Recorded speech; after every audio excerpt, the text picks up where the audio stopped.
Диплом и грант на 500 тысяч рублей, как награда за успехи в работе. Так подводят итоги конкурса на лучшее обучение родным языкам. В вопросах сохранения национальных языков, в моем случае это татарского языка, мы очень часто встречаемся отсутствием духовной потребности. Изменить ситуацию с изучением родных языков и призван этот конкурс с солидной грантовой поддержкой, первый в истории республики. За этими дверьми полный зал, и это те, кто как заявился, так и сумел доказать всем, что он лучше всех в республике учит детей говорить, писать и создавать что-либо на родном языке. Мы рады получить сегодня грант. Виталий Семенов, директор одной из удмуртских школ Татарстана.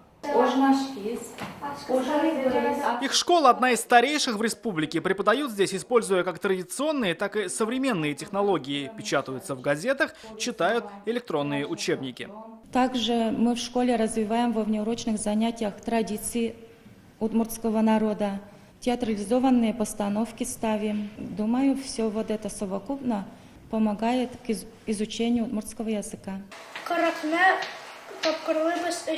А вот в Челнинской гимназии на татарском преподают даже математику. Сложение здесь кушу, деление бюлю, умножение тапкырлау. Учителя начальных классов стараются давать и на русском языке термины, математические термины, и поэтому по желанию детей, по желанию родителей, они могут в старших классах учиться на русском. Это их ноу-хау. До 5 класса учить детей на языке матери, а уже после давать язык обучения на выбор. За свои уникальные практики школы получают заслуженные награды. 40 грантов для школ и детсадов. В планах организаторов новый конкурс, чтобы поощрять еще и педагогов.